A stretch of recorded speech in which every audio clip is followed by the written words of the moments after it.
A, w ten sposób. Okej. To proszę, to możesz pokroić, Maurycku, w ten sposób, wiesz? Okej. Yeah, okay. Careful the finger. Ale musisz złapać porządnie. Nie pod koniec. This one. O, widzisz, on ci pokazuje. Paluszki chowasz i... A, to on takie cieniutkie. Very small slices. Yeah, small slices, that's right, yeah. Learn this one, same. A, naucz się tego. Yeah. Slowly. O, powoli. Nóż złap, kochanie, od góry. Mauricy, od góry. Dokładnie jak baranek. Nie naciśnij, musisz naciskać go.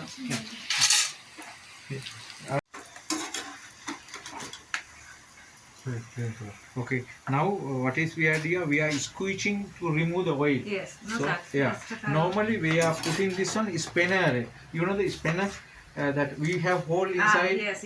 To drip the oil. Jest. Yeah.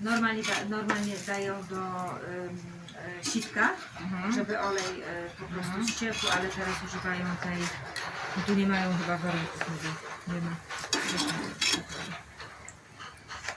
So now we are keeping some minutes. Kilka minut zostawiają to. It doesn't make a difference. No, but in the end, it was other. Tam odstawia, teraz bierze nowy garnek. To jest do It's very good, huh? She has good experience Yes. cooking. Jest, że masz duże doświadczenie. So you are not living with the mother, no? No. Separate. Separate. My mother lives in the south of Poland and we are living in Warsaw, in capital. She's living alone. No, with my father.